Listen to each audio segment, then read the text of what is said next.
so here's what I said we're going to do. Talk about developing effective service outcomes plans, explore simple tools, person-centered planning, and good life, understand what's required as far as documentation, and then look at outcome statements for our different services, which is really kind of what we're here to do. Okay, so I said that here's what you guys all get because we didn't do the clean version.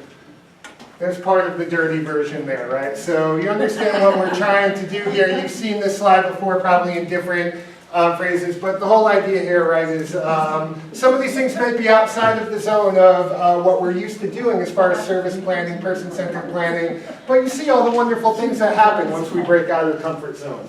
All right, so here's sort of some ground rules or things that we sort of have to accept in a training like this, which sometimes it's hard to always accept these things, but there are some things that are what they are. It is what it is. So first thing, right, is I know we have multiple counties here. Something that's obviously very, very tough for someone like me who does training in different counties. Obviously, if you're a provider that works across different counties, is we're in Ohio. So every county has a different ISP, a different process, a different way of doing things, a different template. Right, so sometimes that's something that we sort of have to accept even though it can cause challenges, right? So something that we're here to do is talk about some fundamentals of service planning, person-centered planning that should work across different ISP templates. So understanding that we all have a different way of doing things, this kind of process should work no matter what county you're in, no matter what ISP you use.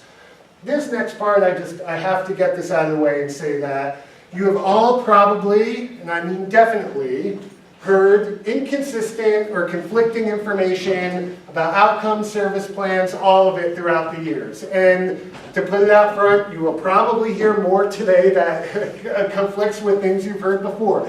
That is what it is, but again, I promise you, I'm right, everyone else has been wrong. And so as long as you take that to heart, or I won't even go that far, but if you ever get cited or in trouble for anything that I've said here, you have the complete permission to say, Scott Marks told me that after a half hour of trying to load up the PowerPoint. So I guess my credibility at this point due to that fiasco might be a little tarnished, but hopefully we'll get through there. Here's the next thing, again, also is the rules are the rules, right? So we are going to focus a lot today on the rules as they are written and how we develop service plans that are going to be able to get through accreditation, get through compliance, and lead to quality services. So I will say it right up front. I don't agree with all of the rules in this state. Some of them I very much agree with, some of them I don't, right? But that's not what we're here to necessarily talk about today. So we kind of have to accept that up front, is that there's some things here we may not fully agree with the way our rules are written, but we're going to kind of put that aside and we're working towards how we make sure we're doing everything to the letter of those rules and really going beyond it, which is, at the end of the day, outcomes, ISPs will lead to quality services. And then also, right, we're all at different levels of experience with outcomes, with plan outcomes. Oftentimes just within a single county, not even multiple counties, and with providers, I'll be with a group of SSAs. Some folks have been writing outcomes and plans for many years, some are brand new, and that's something that we just have to accept. So we are going to kind of do the sort of 101 of outcome writing in the beginning of this. So whether you've been doing this for years or you're new at it, we're going to all kind of start at the same place here and then kind of progress through. And really at the end of the day, what I hope that I can do in this next hour and a half is, sort of give you some confidence, empowerment, tools, tricks to write good outcomes, to write good plans, to do good person-centered planning. Because at the end of the day, it's all about being decisive, making your decision, and if you feel good, if you feel strongly that you've done the right thing, that you've written a great plan, that you've executed the plan the right way, then you can defend that, right? Because sometimes rules are sometimes vague, sometimes obviously you might be working with folks who a reviewer from the department or someone else has never actually met, right? So again, how can you stand by your decisions, feel confident that you've done the right thing, that you've written a great outcome, that you've developed a great plan, and stand by it so you don't become a flat squirrel in life. All right, so any questions, comments, thoughts, concerns before we get into it? You sure? All right, I know we had about a half hour to ask them anyway, but just wanted to make sure. So all right, we're going to dive right into the first portion, which is really about outcomes And what we're going to talk about for the next few slides is this very question here. Why do we need outcomes anyway? So I'll actually throw that back out to you all. Does anyone want to take a stab at this question? Why do we need outcomes for services in an ISP? Yes? I like to think of them as it's telling who's doing what, how often. Otherwise, you say we're going to do something. You have a year to do it within. If you don't have an outcome, a lot of times it's the end of the year before they get done. So I think it's a way of tracking. It's also a way of saying exactly who's doing what and how often. So yeah, it gives some responsibility to the plan. We know what's supposed to happen, when it's supposed to happen, who's supposed to be responsible for taking part in that. So that's a great answer. Thank you. Anybody else? Why do we need outcomes and plans? Yeah? It's the reason for the supports that are in place and moves the person to their dream. So a couple things. It's really the reason why supports are in place and help someone move towards their dreams, right? So yeah, exactly. Anybody else want to take it always feels weird telling me you have two answers. Three always just feels better. Anybody else? It helps people to look towards the future. It helps to look towards the future. It gives a vision of the future, definitely. So I couldn't have said it any better myself, but I'm going to sort of attempt to, I guess. But those are all great answers.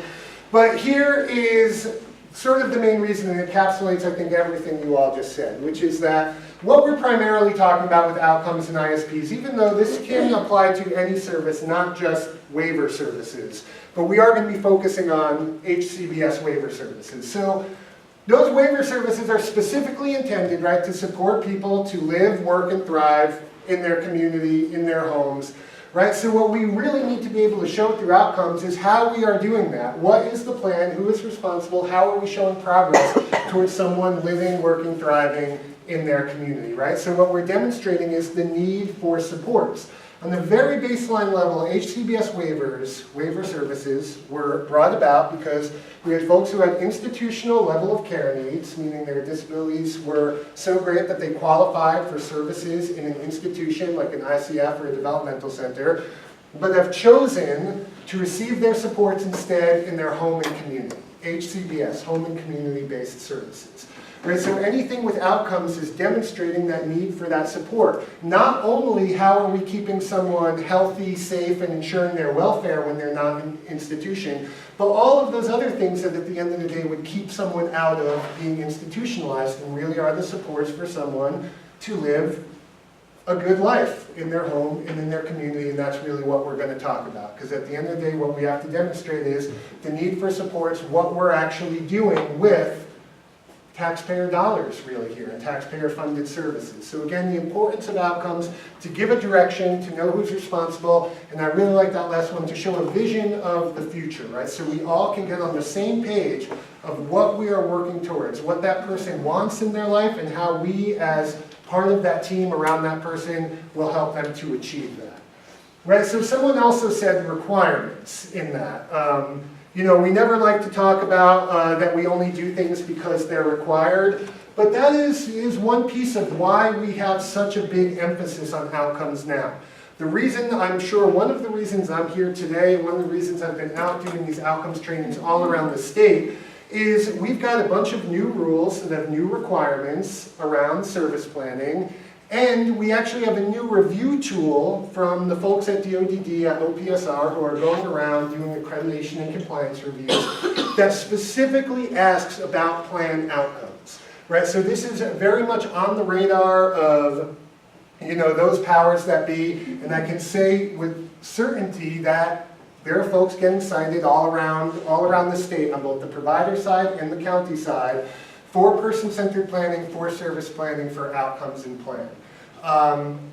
Mandy mentioned the integrated settings rule, which again I can do an entire day on that, which we won't do, but something that is happening over and over again is as providers are getting reviewed for compliance and with integrated settings, those reviewers are pulling plans from the county board and saying, do these plans, are they doing what they need to do to ensure that our providers can provide quality services in an integrated setting? And if they're not, the county is getting cited for that. So you all as SSAs may be getting citations for this exact kind of thing when you're not even up for your own accreditation review. So it's just showing that this is something that is, a big focus of what's going on right now. And there's an enhanced focus on it because as a state, we're expected in Ohio to be in compliance with the integrated settings rule by next year. Right? So we had 5 years from 2014 to kind of get on board with this. We're in the home stretch of that. So it seems like the heat has been turned up by the department, by other folks. That's because they're trying to make sure that we're with where we're supposed to be in that time. So I say that all to say one of the things that we did to get Ohio in compliance with integrated settings rule was a couple years ago, we rewrote all of our HCBS adult and employment services rules. And what we did, especially with adult day support and vocab, is we added these outcome statements to the top of the services. So again, this gives a kind of cleaner focus to what these services are, but also it does help us in writing outcomes, right? So normally if I put that question out to you all in the beginning of what do you hope to learn out of the day, someone usually raises their hand and says, I want to know how to write an outcome that is going to pass accreditation review, that I'm not going to get cited on. So here's sort of my tip number 1 for that. Here's what it says at the top of the adult day service rule. The expected outcome of adult day support is a development of skills that lead to greater independence, community membership, relationship building, self-direction, and self-advocacy. So here's again tip number 1 to writing plans that are going to that are in compliance. That if you're planning, coordinating, authorizing an adult day support, and there's nothing in the plan or in the outcome or in the assessment or anywhere that looks, feels, smells like these topics here, independence, community membership, relationship building, then that's probably going to be a question of what we're authorizing that service for, right? Because it's right up here. So I'm not saying that you have to have these words, independence, relationship building, and outcomes, but probably not a bad idea, 1. And 2, again, whatever you do have if you're authorizing this service should relate back to one of these areas, one or more of these areas here. Like I said, I'll give examples of this as we go along. So again, that's sort of just tip number 1 for adult day. If we're authorizing and providing this service, so if you're a service coordinator, your plan looks like this. If you're a provider and you're getting plans that you don't feel have anything that kind of goes back to this, I think there will be a conversation back for the team just to make sure that everybody is on the same page of what's expected here. Any questions, comments, thoughts about that? That's generally the easier one. Now we're going to get into the trickier one, which goes to the question we had here, right? So here's the outcome statement at the top of the vocab rule. Again, vocab has traditionally been our service that we authorize for for workshop work generally. But now the top of the rule says this. The expected outcome of vocab is the advancement of an individual on his or her path to community employment. Everybody know what the places on the path are, place 1, 2, 3, 4, right? So that is a way, okay, also with the eventual outcome of achievement of competitive integrated employment. So the question we had before was, so everybody with a vocab service needs to have a community employment outcome, was the question. I said, yes, but, right? So someone who is on place 4, right, who currently is saying, I'm not really interested in working in the community, it's not going to make sense to have a plan outcome for that person that says, Scott will get a job at Kroger by the end of the year, right? Because they are on place 4. Right now, what we're doing is providing services and supports that help move that person to place 3, which again, place 4 is like, I don't want to work. Place 3 is the, I just don't really know a lot about work, so maybe I could go either way on that. So again, when writing outcomes, when developing services for folks in vocab, it's going to be important to think about what place on the path that it's been determined they're on, and how do the services and supports help to move that person along the place on the path. So in thinking about a one-year outcome for someone on place 4, you want to be thinking about, well, what would maybe make this person more towards a place 3? So is there discovery that has to be done? Is there skill building? Is there job exploration? Anything that it might take to get that person from saying, I don't really want to work in the community, but I could get there with some support. The trick of this is, and this is where I get into, we're not going to argue or defend the rules or either way, is that, someone on place 4 who says, I have no interest in working at all ever, right, is not someone we're probably going to be putting in a vocab service. Now, if it is someone who says, I like to work, I like to make money, but I have had bad experience in community employment, or I'm really scared about community employment because of this, but we know that they still have an interest in work. That is where we can be looking at this service to, again, advance someone to get to a place from where they're comfortable, maybe working in a workshop or another kind of work center, to being more interested in community employment. But I will say, anyone who's just like, no interest in working at all, then it really probably doesn't make sense to be authorizing that service. Does that make sense, feel about right? So it almost begs the question of, it goes in, is like, should there be a place 5, right, that is just like, I don't ever want to work, stop asking me about it, because that would almost make more sense with what we're saying here. But we don't have that, right? So we have to understand everyone is either on place 1, 2, 3, or 4. But some place 4s are going to be, people on place 4 are going to be not interested in working in the community, but still interested in some work. How do we help support them along the path? Versus the people who just say, not interested, don't feel I'm able to work, it's just not really in the cards. That's where we'd be looking at adult day support or other services, not the vocab, right?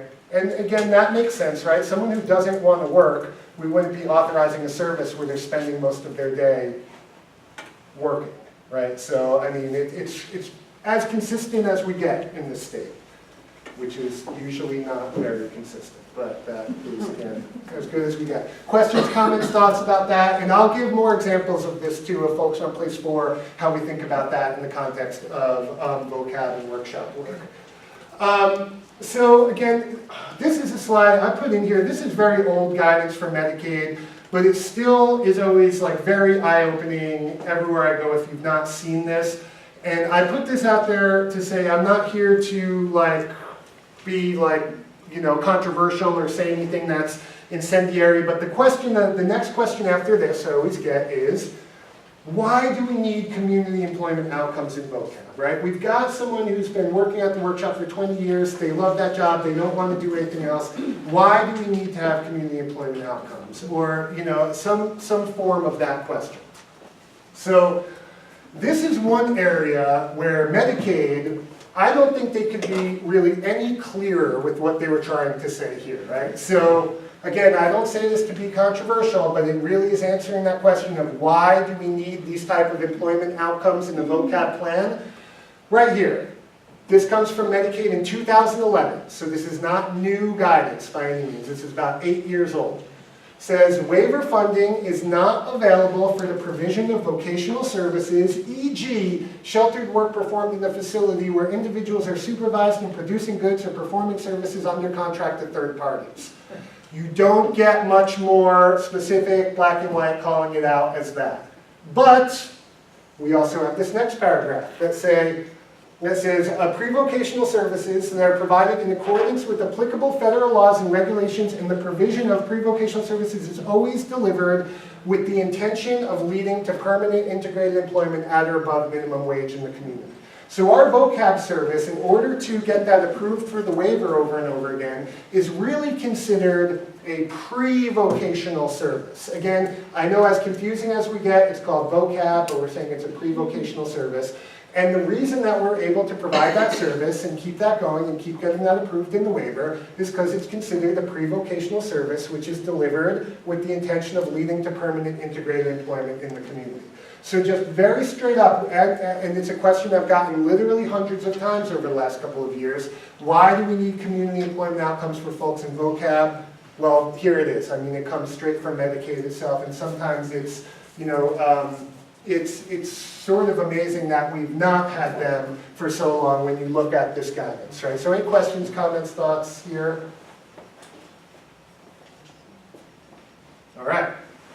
So what does this all mean? Well, it means that by about a week or so ago, there was a requirement in all plans, and is being looked at by reviewers, that there have to be outcomes connected, clearly connected to the services being provided. Meaning all VOCAB plans have to have an outcome with advancement on the place on the path towards competitive employment. And all ADS services need to have something that feels, looks, smells like these ideas of independence, relationship building, community membership, self-advocacy, or self-direction.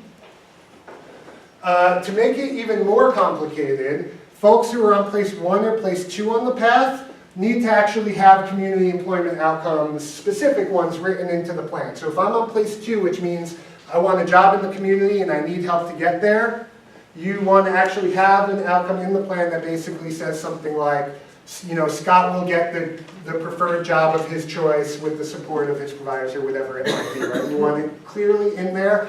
Folks who are on place 3 or place 4, you also need to determine activities that will help them advance along the path.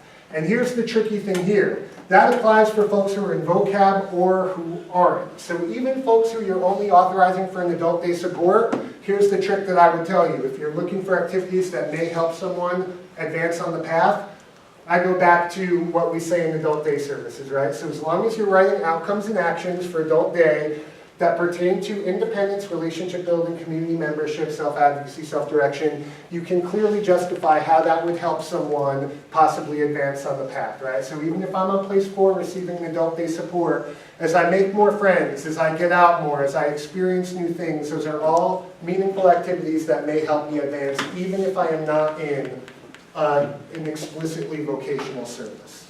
Does that all kind of make sense? I know that that is a weirder one to wrap your head around, but that's what it is. So again, if we're doing good outcome planning on adult day, even for folks not in VOCAB, I think we're getting to this point here of meaningful activities that may help someone advance. Any questions, comments, thoughts there?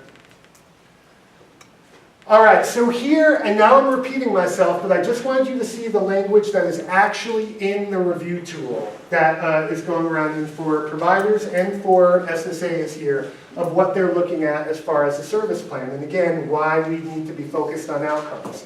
The question that would be in the review tool is, does the service plan identify services and/or supports for day waiver services that are consistent with working toward the expected result of the specific day waiver service?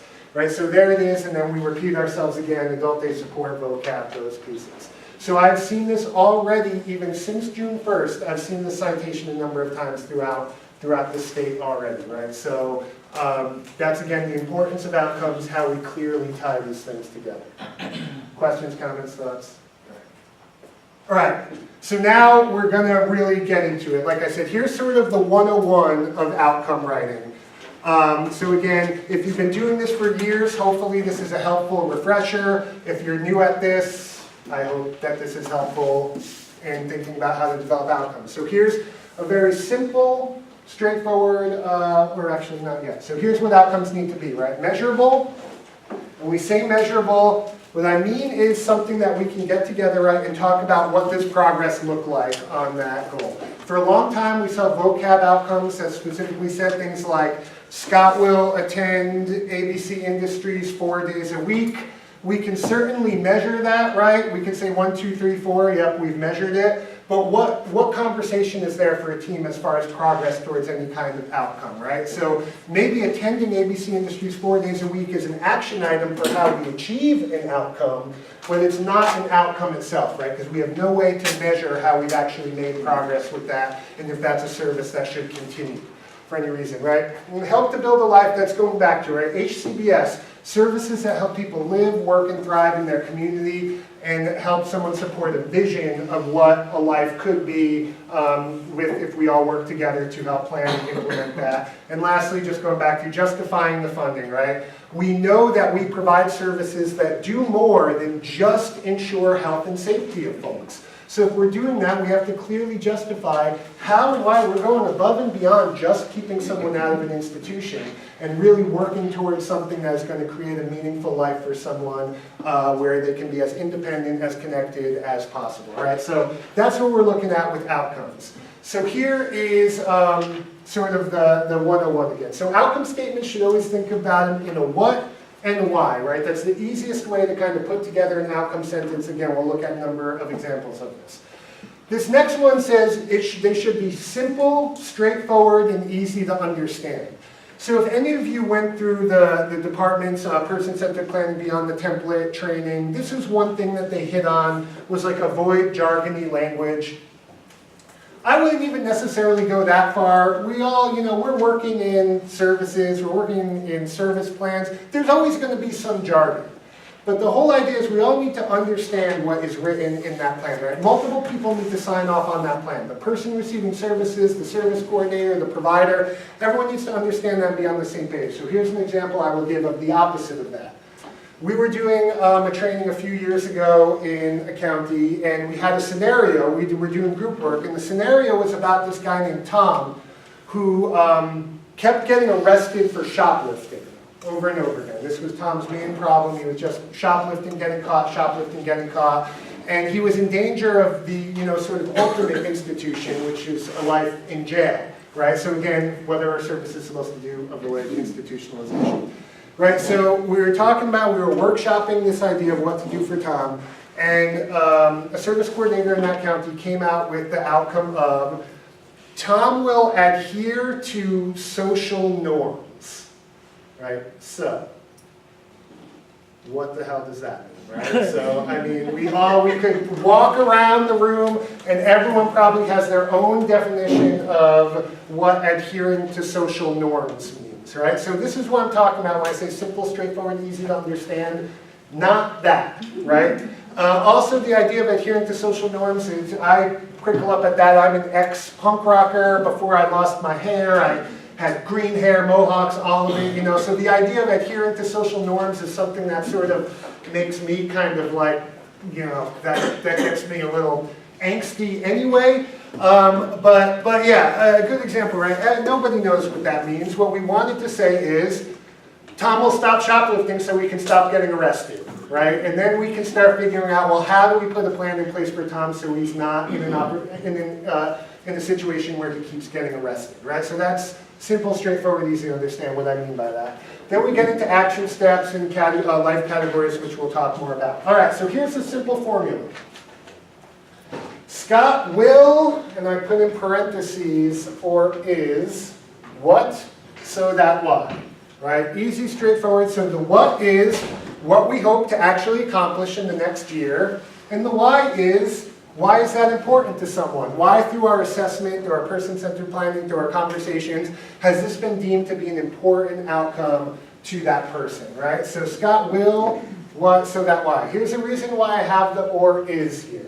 And I apologize because it really may be somebody in this room who asked this question a couple years ago at a Clearwater training we did. So I apologize if I'm being rude or calling out. But the question that we get is, what tense should the outcome be in? Should the outcome be in the future tense, the present tense, the past tense? So again, I don't mean to be rude, but that is what I consider, I call that an FAQ cares, which means it's a frequently asked question that nobody really cares about the answer to as long as we're doing all of the other things we talked about, right? So as long as we have outcomes that are helping someone to build a life, that are justifying the funding, that are meeting the service definitions, there is not a reviewer in the state of Ohio who is going to cite you for an outcome being written in the present tense or the future tense or whatever tense it is. So I'm just saying, I know that that is something, again, I said you're going to hear conflicting or inconsistent information today. If you have been trained on that before, I'm not telling you to change it. I'm just saying it really doesn't matter. And I can tell you for a fact that for the reviewers from the department, it doesn't matter. What does matter, right, is good person-centered planning, solid outcomes, justifying the funding, helping to build a life, right? So again, I don't say that to be glib or rude or whatever, but I just want you all to know, don't get hung up on your tenses, because that's not what's going to make a big difference. So, Scott will what, so that why. right? So then we can have our phrases like so that, in order to, for the purpose of how we get to the wise, how we construct the sentence. So I actually do want to stop here for a second. I'll tell a tiny story and then ask something of you all. So I'll give you an example, the first example of the day of what this could look like. So a couple weeks ago, I took the family, so I have a wife and a 5-year-old son. We went to this place called Splash Harbor in Belleville, Ohio. I don't know if any of you are familiar with it. It's like a hotel with like a, I wouldn't quite call it a water park, but it's like a nicer-ish pool with slides and stuff. It was like a family getaway for the weekend, right?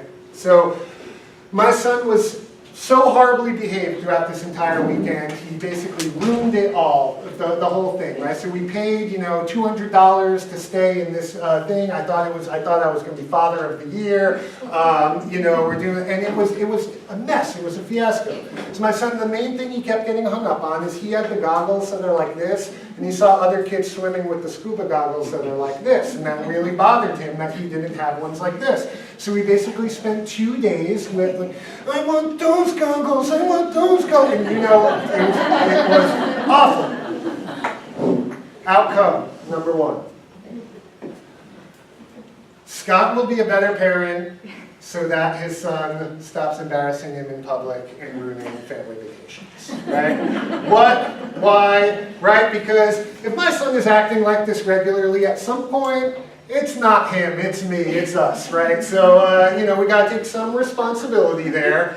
And so the idea of, right, Scott will be a better parent so that his child stops acting out in public or stops embarrassing in public, we all actually, we could probably get on the same page.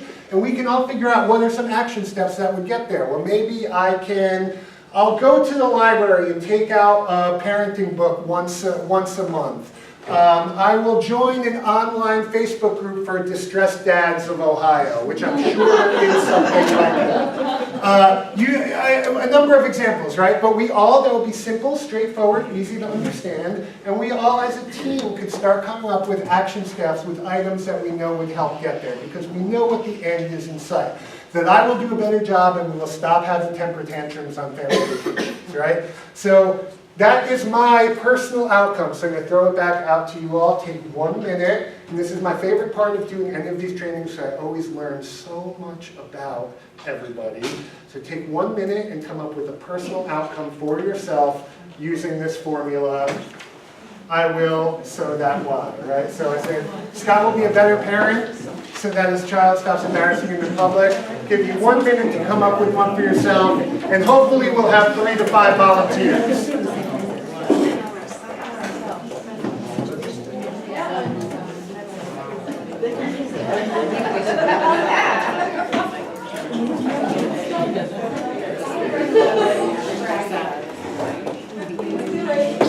What is very helpful? Somebody give me an Like, sure, so you don't lose it. I will pay attention to my friends when they're talking so that I know what's going on. I have to ask them 5 times. I give one up. 15 more seconds. We got a bunch. I don't know wait for I can't. What? 10, 9, 8, 7, 6, 5, 4, 3, 2, 1. So just to give you a couple examples, like I said, I've learned so much about professionals across this state by doing this activity. So just a couple that I've heard very recently. Is at a county where someone literally said, I will get a promotion so I don't have to work next to the person who's sitting right here right now. So wow. The things I learned right there, we've had, I will stand up for myself better so that I can finally dump my loser boyfriend. I've heard before, that was one that I heard. Yesterday we had someone say, I will make money so I can finally pay off my husband's gambling debts. So like I said, we have heard all kinds of things throughout the state. So with that, who's got it? I'll go. Yes. Mandy will run regularly so she doesn't have a stress-induced heart attack or go to jail for hurting people. Very good. Probably a little wordy, but still, we like it. Yeah, definitely. Thank you. Yes? Joy will walk more so she can walk on the beach. And Joy will walk more so she can walk more and enjoy her time on the beach. Yeah, thank you. Anybody else? Like I said, 2 is always weird. Yeah. I'm gonna start putting my debit card in my wallet so I know where it is most of the time. Most of the time. So, just really quick, my wife ordered me one of these tile things for my keys. Have you ever seen these before? So, I am someone who also always loses keys and cards. So, now the other thing I did, just here's a little tip for you maybe. I've converted my wallet to my phone. I got one of these cases, so I now don't have to have a separate place for my cards and my phone. So, just again, I can relate, so I'm just giving you some tips and tricks here. That's 3. Anyone else? Do we want to go for 5? Come on, 2 more. Yes? Andrew will stop eating candy so he can lose weight.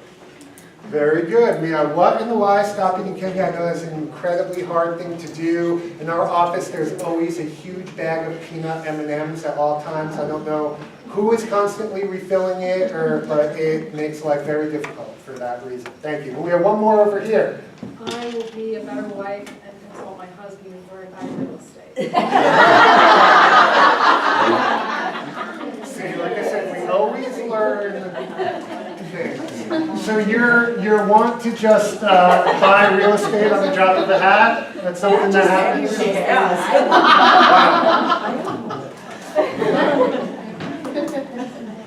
I have a lot I could say about that, but we're actually really down for it. So thank you all. You've all gotten the idea. What, so that why. Simple, straightforward, easy to understand way to construct it. So all right, we've got that.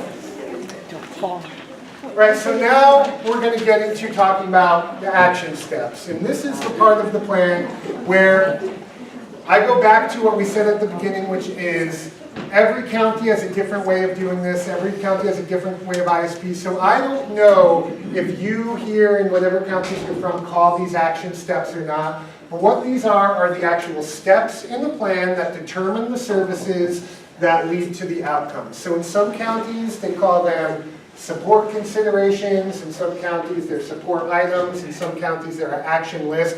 I'm calling them the action steps here for now, and you can kind of convert that into whatever you would call it in your own county. Right, so what that is what must be done to accomplish the outcomes. It's how we determine the service and support needs. So again, here's a kind of tip and trick for you. Once you're at the point of authorizing services and assigning responsibilities, like we said, that should really be coming out of the action items, not just the outcome itself. So here's again a tip that you're probably maybe writing an outcome that won't really fully be in compliance. If it says something like,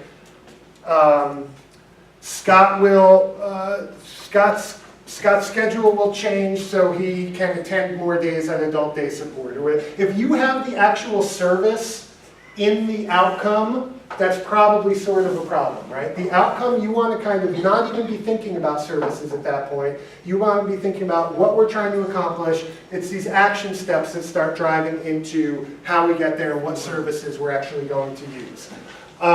So here's some examples. Here's our first example, right? So we have a life domain here of like health and wellness. I called that feeling good. I'll tell you more about that later. And the outcome statement is Scott will get in better shape. What? So that he can be healthier and feel better. Why? Right? So then we get into our action steps. So it could be like he's going to go to the gym or work out 3 times a week. He's going to measure weight and BMI 1 time a week. He's going to go on a 2-mile walk 5 days a week. He's going to learn how to shop for nutritious foods 1 day a week. Learn how and shop for nutritious foods. He's going to get 8 hours of sleep a night. He's going to participate in recreational activities at least 2 times a week, right? So now we know these are all the things that he could do that would lead towards being healthier and better shape and feeling better. So now once we have those action items, then we can get to the point where between service coordination, providers, however it works, every county's process is different, figure out, well, how do we utilize those services that we have to achieve these action items here, right? So thinking about going to a gym or working out 3 days a week. Well, that's probably a good activity for a day service. Some day services have in-house fitness activities, some maybe go out to a YMCA, whatever it might be, right? But that could be a good day service kind of activity. Measuring weight and BMI, if we have a residential service, residential provider, a great thing to be done there. Going on the walk, maybe after work or after program, whatever it is with the residential. Going shopping for nutritious foods. Again, that could be a good day service type service. You go out in a group, go food shopping one time a week. Getting sleep, that's going to be probably a residential service. And then participating in recreational activities, that's again something that maybe a day service can do. So the tip that I want to give here, right, is that you don't have to always think about like separate or discrete outcomes for each service. So what happens a lot is I see folks who say, well, we know that we're authorizing HPC, adult day, and vocab for this person. So I know I need to have 3 outcomes in the plan for each one of those services. Not necessarily true, right? If you have different types of services that are all in support of that same outcome, that's completely fine too, right? So what I'm saying is, don't think that you have to kind of fabricate an outcome just to match up with the service you're already authorizing. It really should be the reverse. We have an idea of where we want to go, a vision of what the future could look like, and then start plugging in those sort of different types of services that we know are available in service of meeting that. Now I say that to say, I'm not telling you to only always have one outcome in the plan, but you do what makes sense. And we'll talk more about how you kind of can come up with that in a little bit. So that's first example. Then the next, I just want to talk about kind of what maybe should and shouldn't live in the plan. And I call this action steps to implementation. And here's the example I'll give, right? So we had an action step just before which said that Scott will learn how and shop for nutritious food once a week. So that's pretty good for what could live in the plan. Then we have here like how the provider is actually going to do that, right? So we get into Scott's staff will take him to Giant Eagle Mondays at 2 p.m. to shop for healthy food. Staff will help Scott and his friends research meal and recipe ideas beforehand. Scott is responsible to bring at least $30 to day program on Mondays to do his shopping. That's how we would actually implement this. What I'm saying is all of this doesn't necessarily have to be in the plan. Because what happens, right, when you start going to Kroger on Wednesdays at 3 p.m. instead of anything that you're going to have to come back and revise a plan over and over because some slight detail is changing, you don't want, right? So the whole idea here is what should be in the plan is specific enough that everyone can be on the same page, right? We can all sign off on that plan and understand that one time a week, I as the provider am going to take this person out food shopping. The rest is going to be up to the provider to figure out. You want to give the provider that kind of flexibility unless, for some reason, you very specifically do want the person to be going to only the Giant Eagles, only on Monday at 2 p.m. I don't know what that circumstance would be. Maybe your family has like a lifelong allegiance to Giant Eagle and has something against, whatever it might be. I just completely made that up. I'm sure there is somebody who has that. But unless you do want something to be specifically called out like this in plan, it's probably best to leave it out, right? What you want is specific enough so everyone's on the same page, but not so prescriptive that your hands are tied of how to implement that. So does that all make sense, feel right? I've seen a number of times in plans where, it calls out going to Walmart in the plan. Which is fine, and maybe Walmart is the only place that is close enough to go, but at the same time, if what folks are looking at, especially reviewers and integrated settings, all of that, if we're prescribing in the plan the only place this person is going to go is Walmart, that's probably kind of playing right into the hands of saying, I don't know how flexible, how integrated these supports really are, right? So again, you want to be able to give that flexibility there. We'll skip that. We'll skip some of these. So here's these considerations that I could tell you for VOG outcomes again, little tips and tricks. The first thing I say is review your important to, important for. So every SSA, as part of the SSA rule, as part of your assessment, you have to determine what is important to and important for a person. So that's something that just should already always be in a plan. The reason I say to consider that is I was out in the county where they were saying they had someone in vocab and they were saying, we are just struggling with this idea of a community employment outcome, a vocational outcome for this person. We just can't wrap our heads around how to write a vocational outcome for this person. I said, all right, well, let's go, let's get the plan, let's start looking. And right in the top of the plan in the assessment, an important to and important for, it said, it is important to Jim to hang out with his friends and go out to dinner with his friends. It is important for Jim to have the money to make the money to be able to do that. And I thought, all right, you've got your vocational outcome right there. You've even got your what and your why right there, right? So Jim will make money in a field he likes so he can go out and enjoy time with his friends, right? So you've got all community membership, relationship building, and the vocational outcome right there in it. And it was staring us right in the face. It was right there in the plan. But we just hadn't taken that time to kind of look at it that way. Right, so again, especially if he's on place 4 or place 3, we're not necessarily thinking about community employment tomorrow. We're thinking about how does he make money so he can spend time with his friends and we move towards community employment, right? So the other thing about VOC outcomes really is to think about them as many different things and not only focusing on just the workshop. And again, this is going to be helpful for providers in the room and SSAs, right? We know we have this integrated settings rule. We know that that vocab rule can entail a lot more than just workshop work. Now, it doesn't mean that you can't use it for workshop work, but it's a lot broader than that. So here's some different examples of a VOC outcome for someone who might be in vocab, right? Scott will have a better idea of what jobs might be out there so that he can be better informed of his choices. Right, so that's someone place 4, right? Doesn't want to work, doesn't know a lot about work, is anxious about working in the community. That's the kind of thing we might want to do, is help him know what's out there to help make a more informed decision about work. Tom will be more skilled so he can be more ready to pursue employment in the community. Again, really good vocab outcome. That's exactly what it says right in the rule, right? We're developing skills that will lead to advancement on the path of eventual community employment. Kathy will volunteer so she can get used to working with other people. Again, right there, good kind of vocational outcome, broad enough, but we know it will. We know what we're doing and why we're doing it. Jeanette will be better able to advocate for herself to express what she wants to do. Right, again, that's an outcome that can entail many different things. If it's in the context of work, then we can use a vocab service for that, right? Because folks need to be able to advocate for themselves when they're on the job.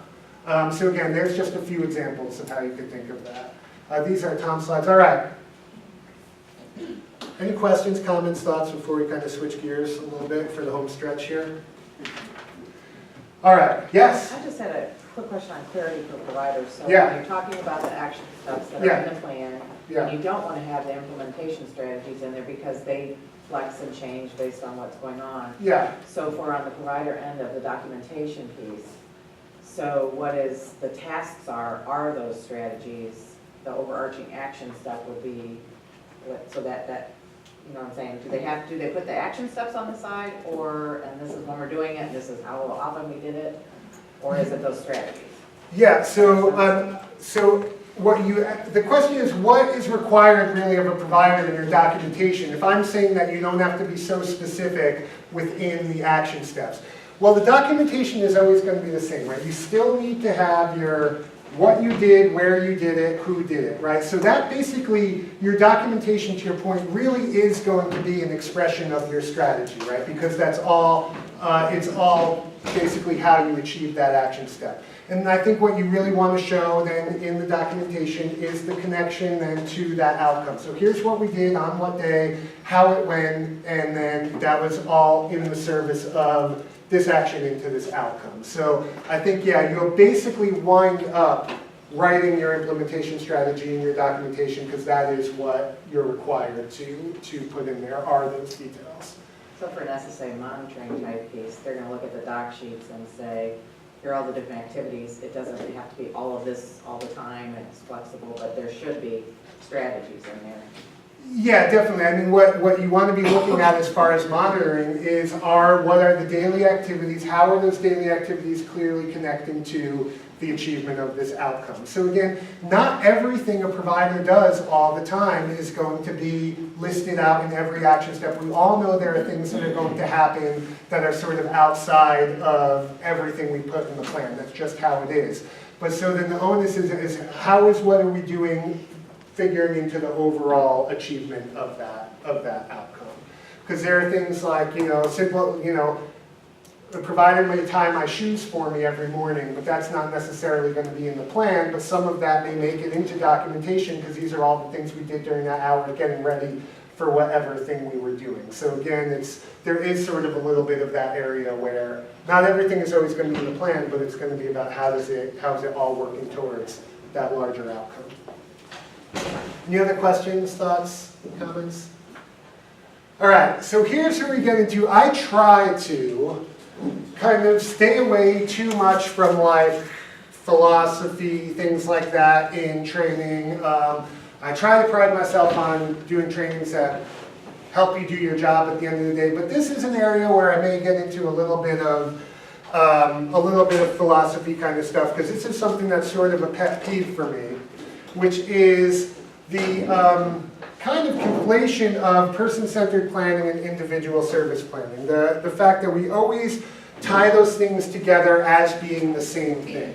So it's something that I believe strongly in, and here's my kind of, again, my soapbox, that service planning is not the same thing as person-centered planning.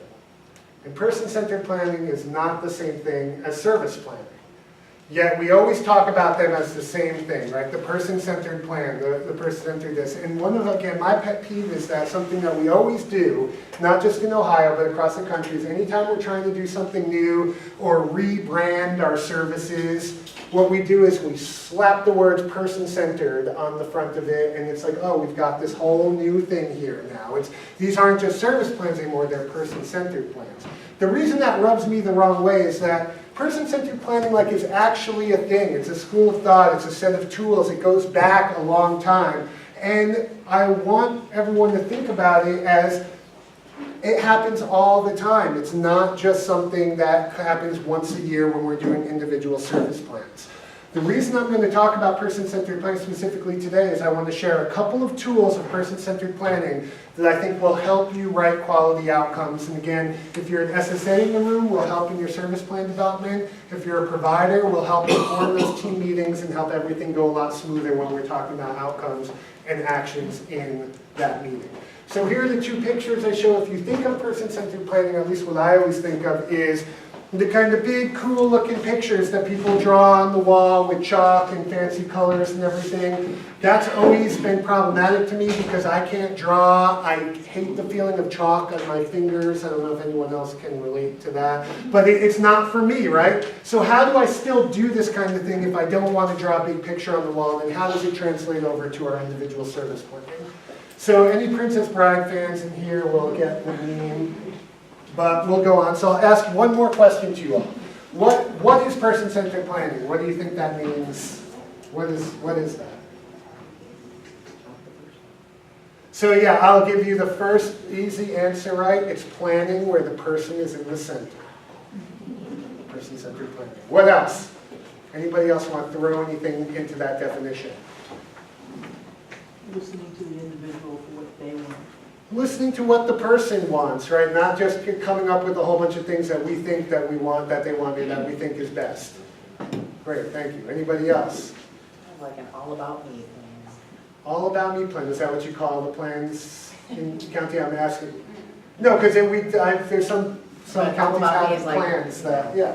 All about me, it is all about you, right? Yes, so here is the closest thing to a dictionary definition that I found a person-centered planning in, and you'll see where I'm going with this after a while. Just stick with the method and the madness here, right? So person-centered planning is a collection of tools and approaches based upon a set of shared values that can be used to plan with a person, not for them. Getting to what we said here.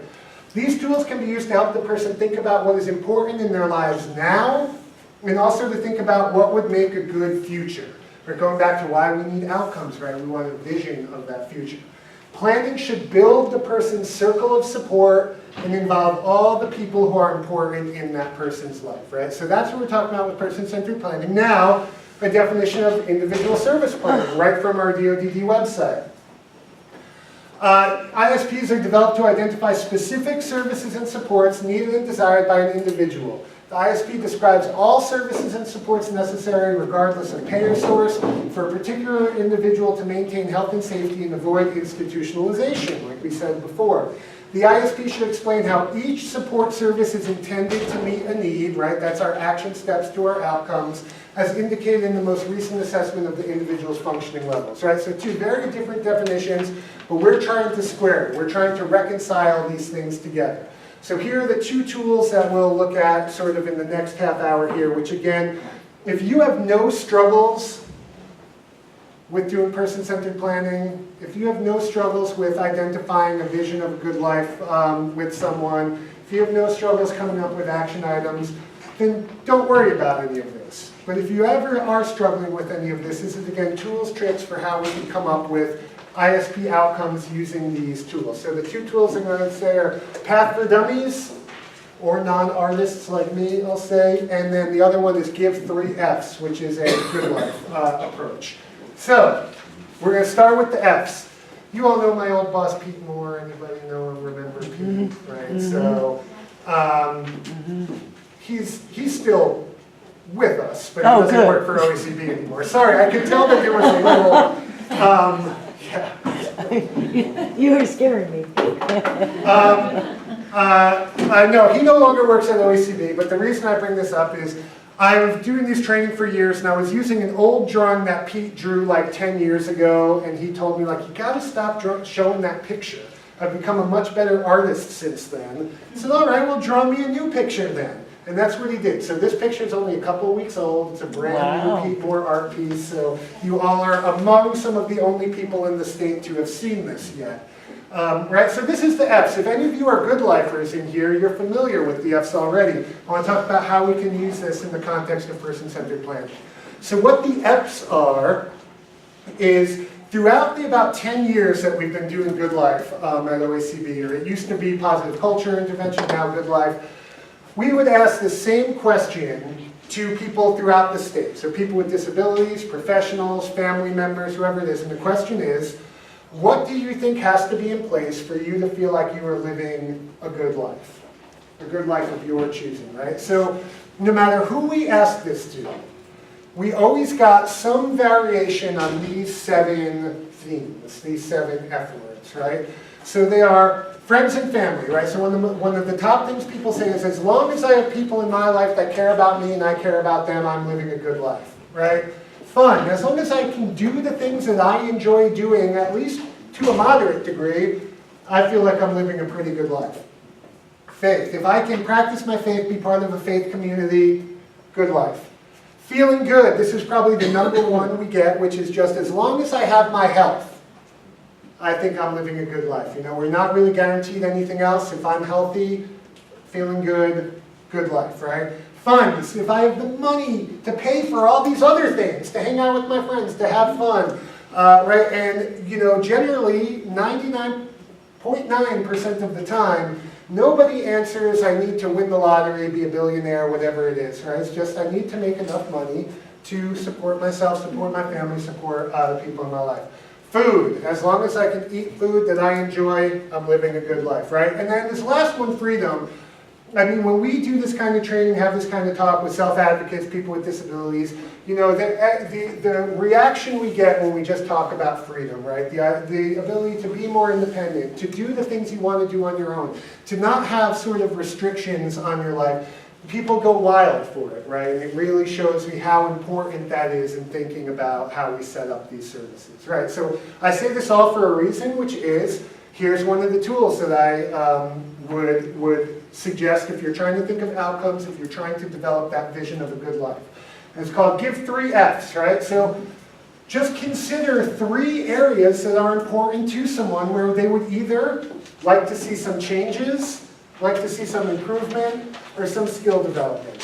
When I talk to folks throughout the state, self-advocates, people with disabilities, one of the main areas that I hear where people want a change in their life is where they're living. People either want to move out of a group home, move out of their family home, something like that, but they're not happy with some part of their living situation. Right, so again, that's one that comes again, so we can wrap our heads around that. So what would a better living situation for you look like? Maybe it's living in their own apartment. Maybe it's living with a roommate. Maybe it is moving out of their family home into a group home. Whatever it might be, but we can start thinking about how we would wrap supports around for someone in that situation, because we were giving the F of freedom there. So whatever it might be, maybe it's someone who hasn't seen many of their friends in a long time. So we think about how could you be more active, how can you either meet new people or spend more time with your friends, or see your family, or be able to go out and eat the food that you want to eat more, go out to your favorite restaurant more regularly, whatever it is.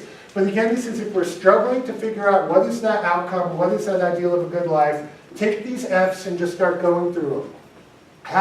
What is this area like for someone now? How can we see some change, improvement, skill development? And again, I'm not saying that you should have 3 outcomes in every plan. This is just a trick to, again, help you determine what is important to someone, which again is a requirement in service planning that you're doing important to and important for. And I put this again, I really don't mean to be glib here, but a lot of times we get the questions of, well, I have someone who wants to be literally I've gotten this, someone wants to be a dinosaur. Or I've got, someone wants to leave, and we got this one just very recently. Their entire ambition was to join a gang in Detroit. And it's like, again, there's not everything, we can't help with everything, right? So again, we actually had to staff that issue. I'm not joking with the joining gang in Detroit. We actually went through and said, Medicaid will not support you to buy a gun. Medicaid will not support you to be an active participant in a crime. Medicaid, so again, we went through, we can't do everything, right? So what we have to do is support, again, the vision of a good life. And this is the quote this is such a kind of key quote to me when I think about all of this. And this comes from Jack Pierpoint and Marcia Forrest, who are really the godparents of person-centered planning. And what they say here is, the art is to balance dreams with doable, positive, and possible steps that will be implemented by a group of people working together. Right? So it is a balance, right? So again, the whole idea is here, we don't want to dismiss people's dreams and visions outright just because we think they're not realistic. But what is the balance? What is doable, positive, and possible for us all to work together on? An age-old story we have from Bridges years ago was a young man who wanted to be an astronaut, which was, unfortunately, an unrealistic expectation that he had. When we went through all the steps that it would take to be an astronaut, it was not going to happen, right? Probably not happening for any of us in this room either. I'm sorry to dash any dreams if you were looking forward to a career in being an astronaut, but I'm assuming you're not, so hopefully we're good. But the idea is, right, well, what could we do, right? So when we dug into that and asked more questions, we didn't dismiss it out of hand. Right, well, what is it about being an astronaut? You're like, well, I really love the space shuttles. I just love the command center with all the switches and buttons and all of that. We said, all right, well, is it just spaceships you like, or is it like all flying? Oh no, I love them all. I love airplanes, I love helicopters, love all of it, right? So we were getting kind of a little bit more to work with now. And at the end of the day, it took some time, but he wound up getting a job at the John Glenn Airport in Columbus, where he made friends with a bunch of pilots, and he would spend every few days, he would have his lunch with the pilots sitting in the cockpit among the machinery, which is all he really wanted, was to just be around that, to have that be part of his life, right? So again, it was that balance of the dream with the doable, positive, and possible steps. Again, just kind of considering 3 Fs. So I'm going to give a few more examples of this. So I'm sure that, we want to see this all in action, right? So a planned example of feeling good in friends and family. This one's fairly similar to the one we looked at before. So it's that Jim's physical fitness improves so he can be more active and spend more time with his friends. We have a what and a why. We know we've got feeling good, friends and family. When we broke that down, we knew he's not been very healthy, he's not felt very good, and because of that, he's not been able to spend a lot of time with the people he cares about. He's been hospitalized, he's been homesick, all of these things, right? So how do we help him live, work, thrive in his community through outcomes, through service planning? Jim will get support to join the gym or fitness program, again, similar to our last example. But this here is something different. It says, Jim will budget with his family to pay for a gym membership. I think this is important in service planning, right? We need to be looking at all supports regardless of payer source, and we need to be considering natural supports, least restrictive supports first. So, and to take it a step further, if somebody is going to a day programming where they're going to a YMCA or going to a gym, we can't expect that the provider is going to pay for that necessarily, right? That's not part of their Medicaid rates. And I would actually take a step further and say that they really probably shouldn't be paying for that, because if provider A can pay for a gym membership for you, but provider B can, then we have a little bit of an issue with enticements, free choice of provider, all that kind of stuff, right? So again, if someone's going to join a gym or start working out, we need to figure out, well, how is that actually going to be paid for? It's something we do probably want to put right in the plan, because it's all the things that are going to help someone achieve that outcome. Jim will learn about healthy eating and shopping for healthy foods. He'll take a walk 2 times a week and or join a walking club. He'll let others know when he's not feeling well. Again, that's coming right from our assessment, which is that he's had a couple instances where he didn't tell people he wasn't feeling well, and he wound up being hospitalized because of it. So that's some responsibility for him in that plan, is to say, hey, this isn't work, I'm not feeling well, I feel something coming on. So here's another example, and this is freedom. So again, this, like I said, when I'm out talking to folks who are self-advocates, this I think is the area that I just hear the most of, is about people's living situations. So outcome number 1 for Tim is, Tim will know what he needs to be safe so he can live in his own apartment, right? And I even put in parentheses here just to drive it home, independence, right? So we went back to that kind of tip I said in the beginning. What are those outcomes of those services? Independence, community building, relationship. So as much as you can actually clearly tie through and actually say, here is how we are meeting the outcomes in the rules, is this is an outcome related to his independence. Right, so we know action steps. Tim will work on skills of living, like things like cooking, food shopping, home safety. He can do that all through his adult day program. He'll look for apartments and work on a personal budget. It's with his parents. And natural support. Tim will have intermittent support to ensure medication administration. All right, so all these things that he needs. But we need to take it a step further. We need another outcome for Tim, which is funds. Because for the first time, now that Tim wants to live in his own apartment, he realizes he needs some funds to be able to do that. The thing I joke about, places on the path, place 4, if we were to close our eyes and raise our hands and say that, like, if we didn't have to pay for things in our lives, how many of us would be on place 4? I don't want to work, don't we? It's, these are things, it's not like we are all automatically on place 2. We have jobs because we need to pay for the things in our life, and that's like Tim right here. Right, so now that he's going to be getting his own apartment, outcome number 2, Tim will have money so he can pay to live on his own, or he'll make money so he can pay to live on his own.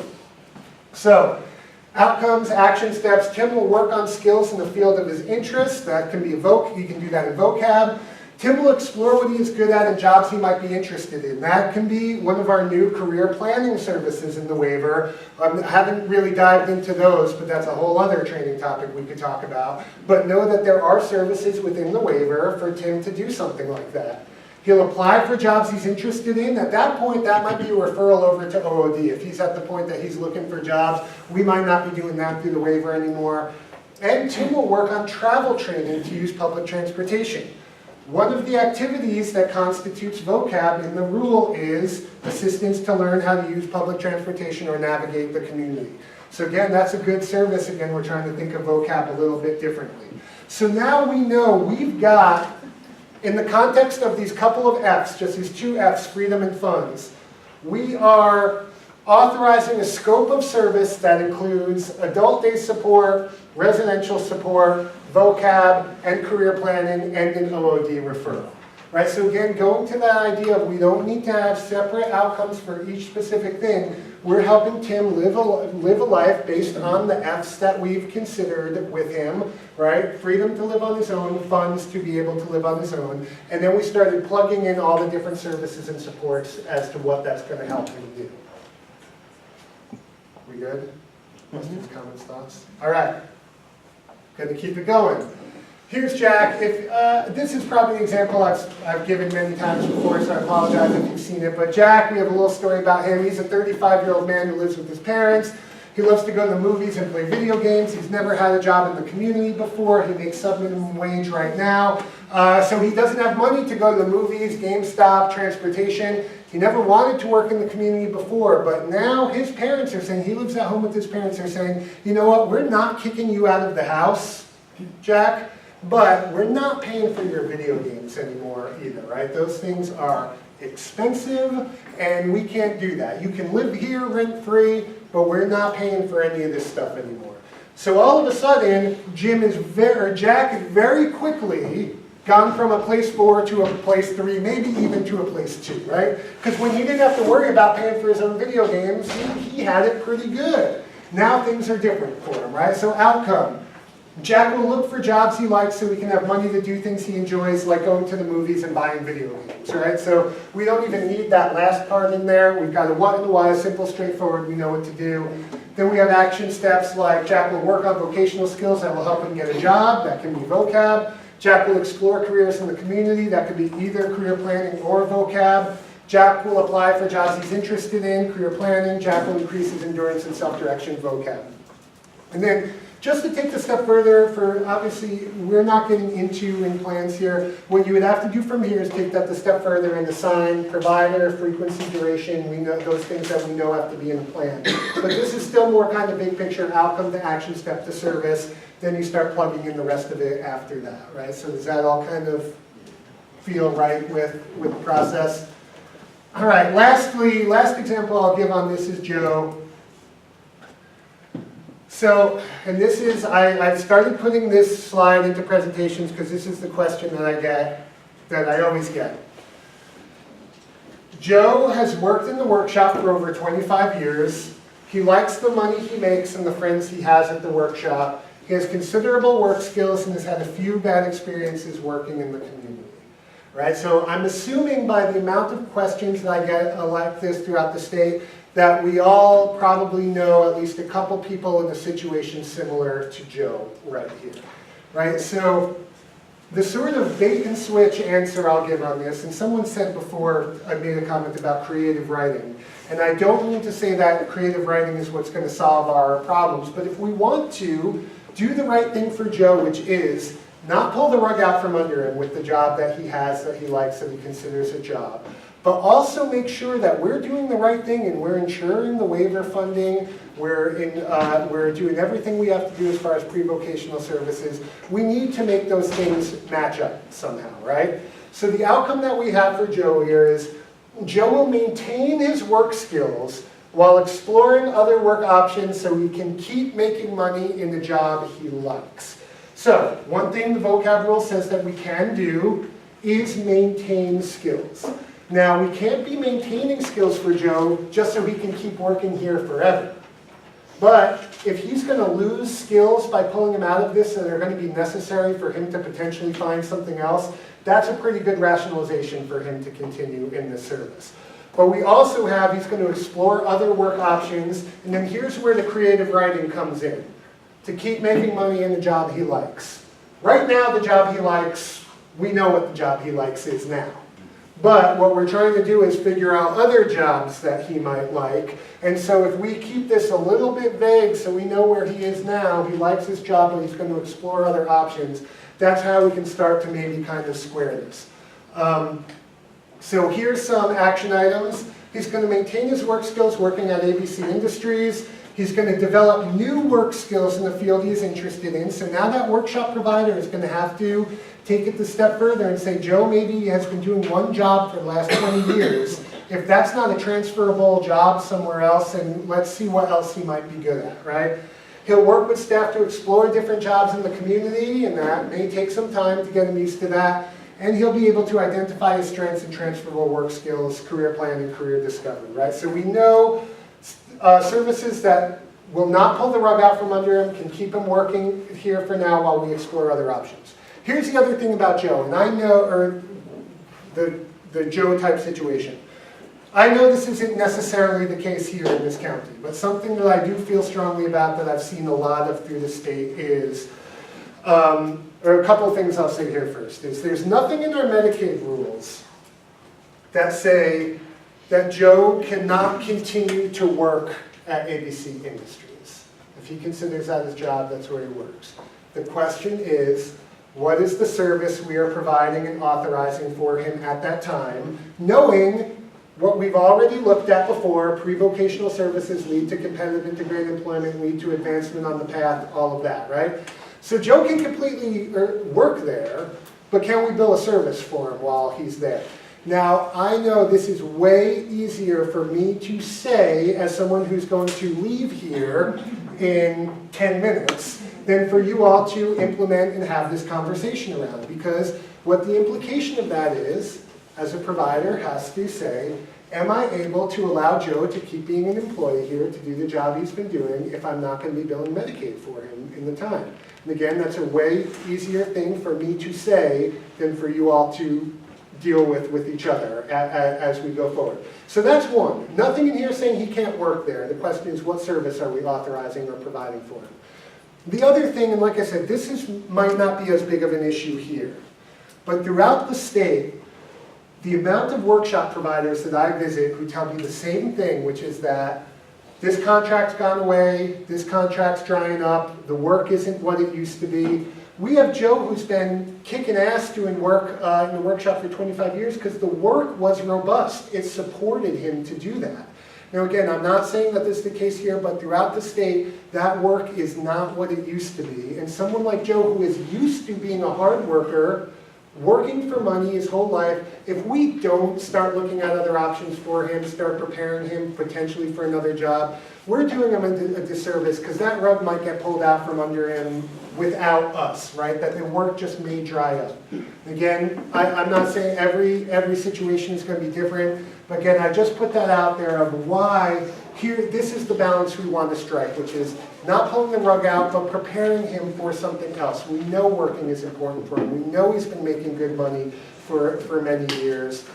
So how are we going to support him if or when he has to make that change? How does that sit with everybody? Okay. Questions, comments, thoughts? Okay. So that's what we could do for someone like Joe. All right, the last 10 minutes, I'll leave you with this, or really last 8 minutes. I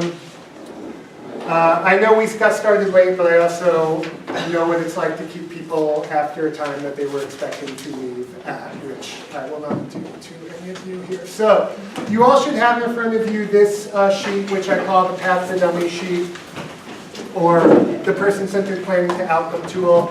I'm just going to run through this. This is a tool we developed when we were doing our statewide trainings last month, which is intended to do a couple of things.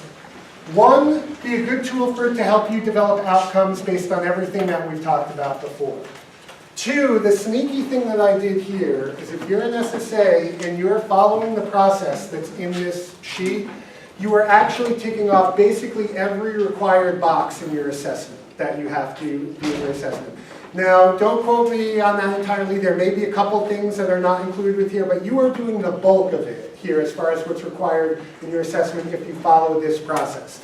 Now, you don't have to do it on one of these sheets. This is just here to help guide, but if you follow the steps here, you will basically be doing that. And also, lastly, I hope that the providers in the room might consider using something like this when you're here again. As much as we can do of this kind of work outside of just an ISP meeting, of course that's better. If we could come to the table with these ideas of what does a good life look like, what do outcomes look like, what are some possible action steps, and then bring that for the meeting, not have to do that all in the ISP meeting, have that done. As providers in the room, you all are the folks who are with the people we're supporting every day, day in, day out.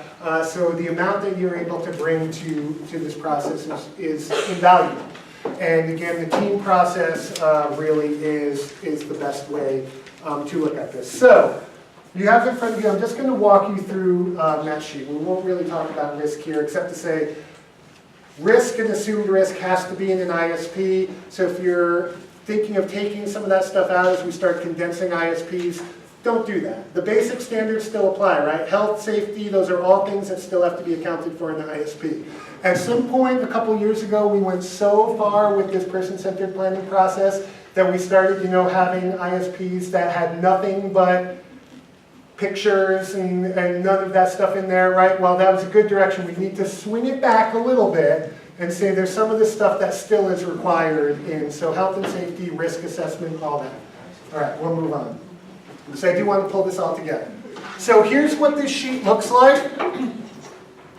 And you have the cheat sheet on the back of it, which I'll walk through. Again, this is really just a tool that I hope will help you determine some outcomes, hope will help you with your person-centered planning process in a way that really is a person-centered planning process, not just something that we slap the terms person-centered on in the front of.